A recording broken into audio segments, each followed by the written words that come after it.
to do and some rear brake pads. Also bought a pair of cheap glasses off AliExpress that are supposed to record, so we will give these a go, see if we can get some extra footage, so you might be able to see a bit better. But yeah, we'll try these out and see if they work.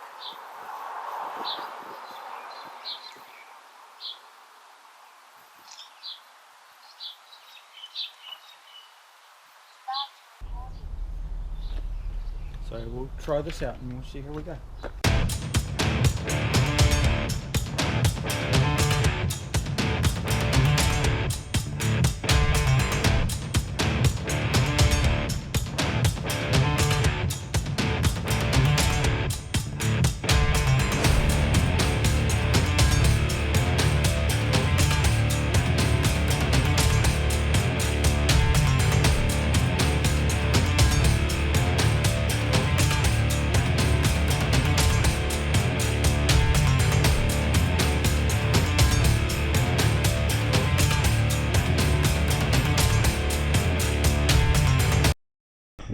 So we've got a little securing bolt on the wheel, which is a T30 Torx, so we're just going to undo that.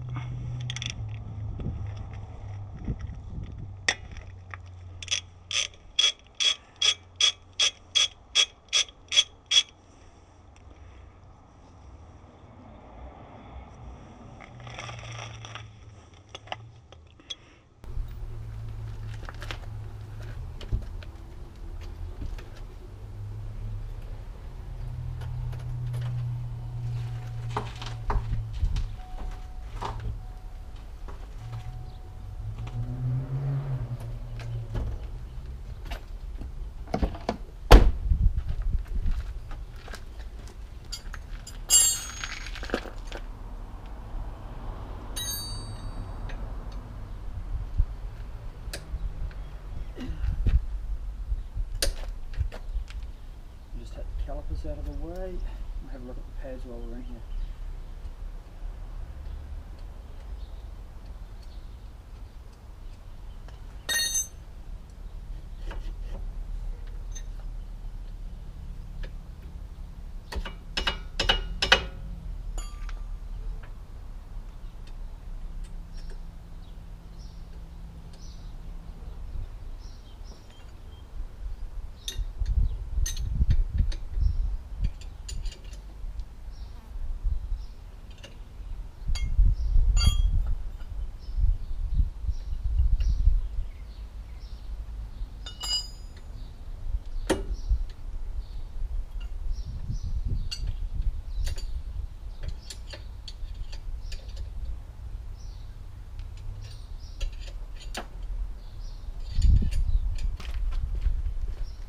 Now I have some cheap spanners. Why I keep cheap spanners is that they're often thinner through here and they will often fit in these better. This will just allow me to undo these a little bit easier.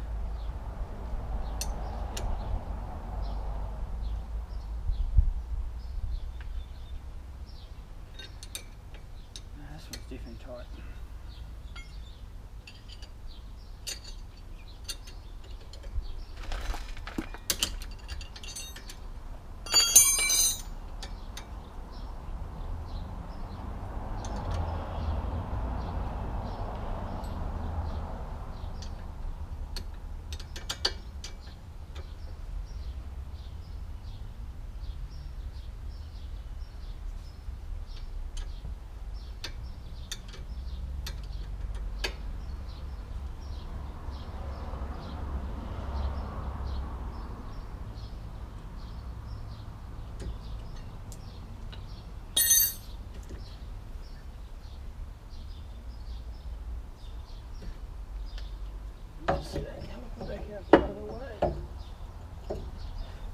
What we don't want is the caliper to hang on its hose. So looks like there's still plenty of meat on those. So the glasses seem to work okay, but definitely not as good a quality as a GoPro. But they also only seem to have a short lifespan. They only seem to record about 10 to 12 minutes before the storage is full. So we'll keep using them, see how it goes, and we'll see how it all edits out at the end.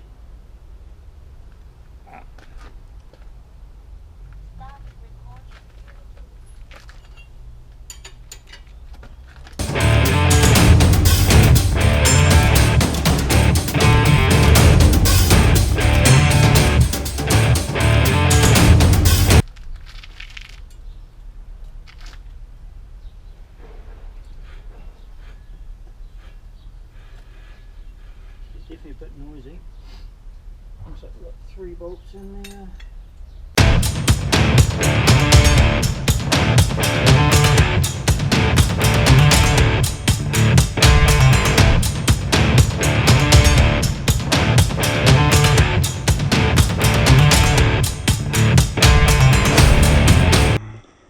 And we'll get a persuader and give it a tap.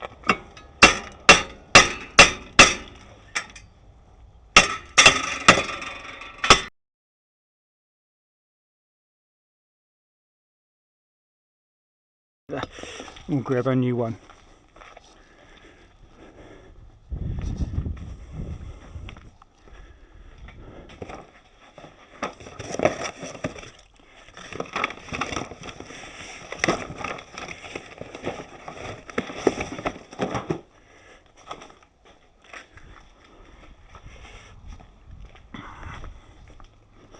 So here's our new part from Rock Auto.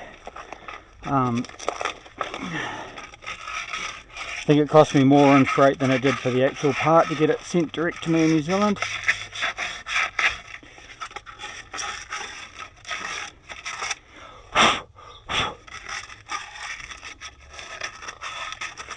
Just get rid of a little bit of that surface rust in there.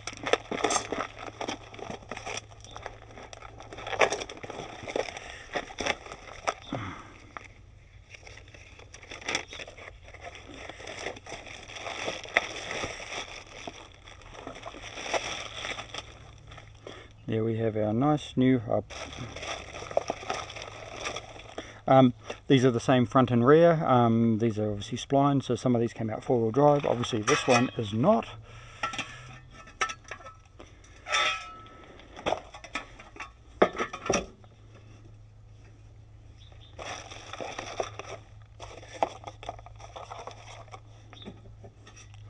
I thought these might have come with some new bolts, but they don't either.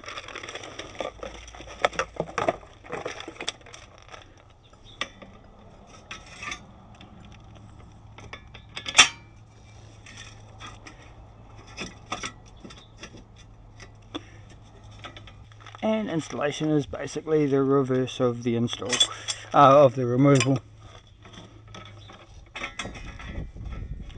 So we will get all of our 3 bolts started.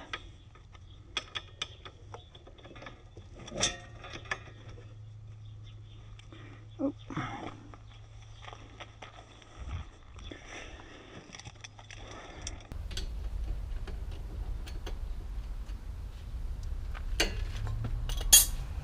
Okay, now we just put our disc back on, line up the locating hole,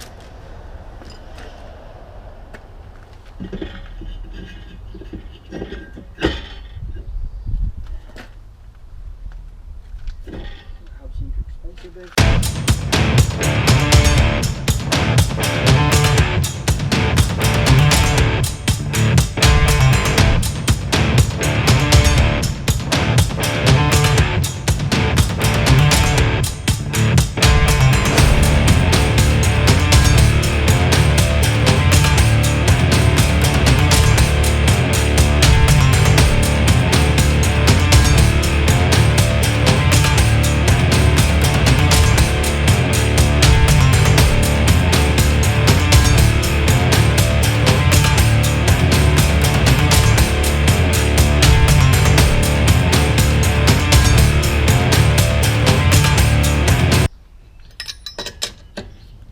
Okay, so we're all done on that, so I will go get a drink because it's starting to get a bit warm, and I will reposition the camera and we will do the rear brakes now.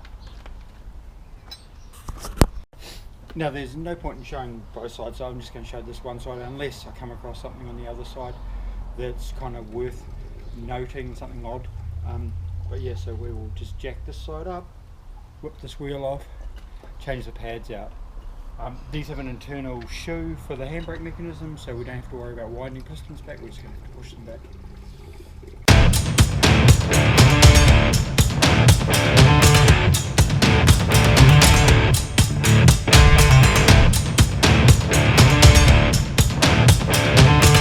This one is going to be 17mm on the inside and our 14 on the outside. Try to get them together so we can squeeze them. And there we go.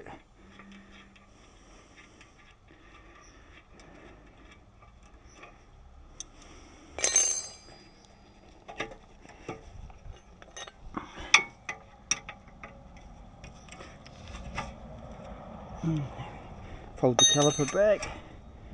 I'll take our pads out.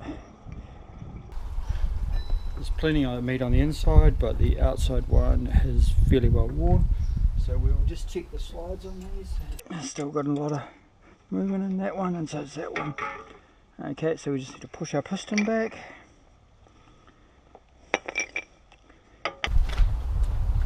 Okay, so I have a nice wind back tool. Obviously you can use a G-clamp if you don't have one of these. G-clamps nowhere near as good. These are just nice and simple to use. We'll just screw that in, and we'll just go, before we start winding it too far back, we'll just go check the reservoir level in the master cylinder because we don't want it to flow up.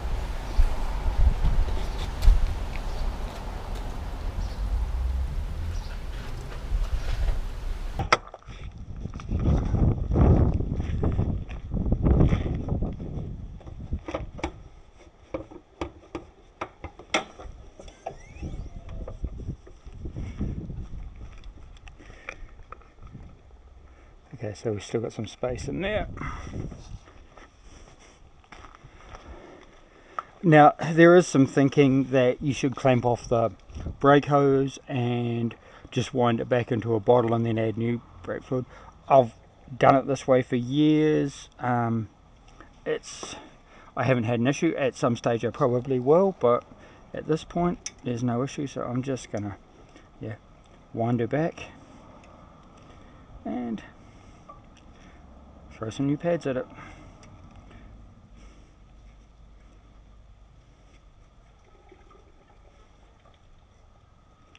Okay, so we're wound back.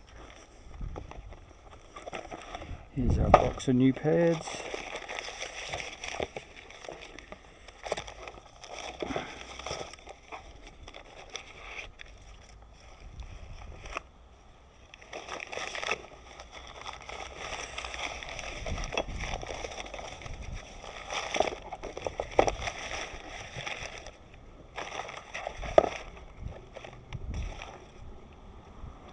Now these are actually all labelled, so this is a right hand inner and this is an outer. Actually I'm on the left hand side as well, so we'll get the right pad.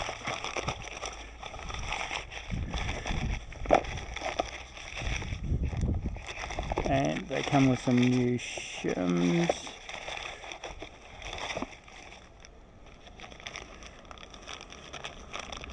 We're not going to use those.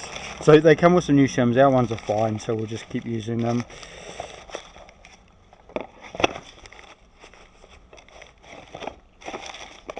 Okay, and here's our left hand inner.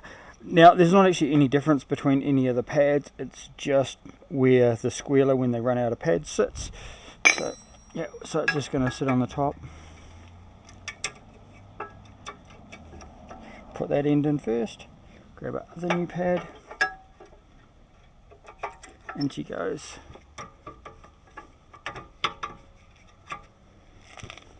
Put our bolt back in.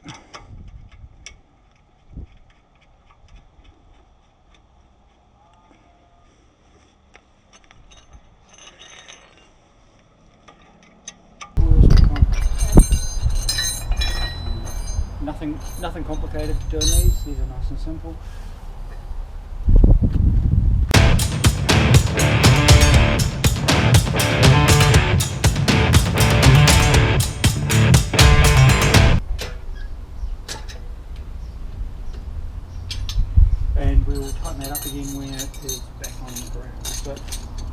stage though. We'll do the other side and yeah, go from there. Okay, so we will just drop it back on the ground now, tighten up the wheels while it's on the ground, and then we'll just go and pump the brake pedal a couple of times just to push it back out, and then we will take it for a drive and bed the pads in. Okay.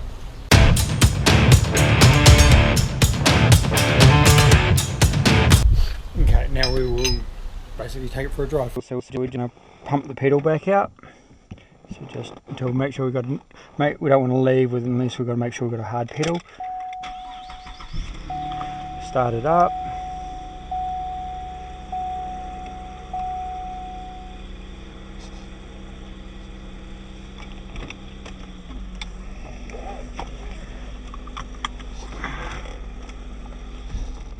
So what we're going to do, take it up the road up to about 50 kilometers an hour or 30 mile an hour, and we're going to do some hard stopping. We're not going to smoke the tyres or anything like that. We're just going to do some firm braking just to bed the pads in.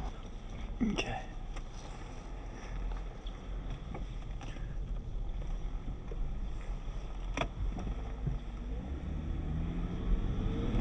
So just make sure there's no cars and stuff behind us. So we'll take it up to 50 odd K and then just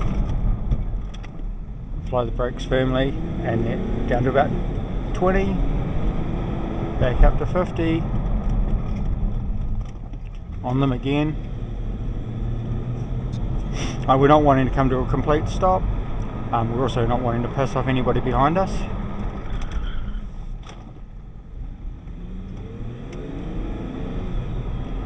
But yeah, we want to make sure the brakes are going to work.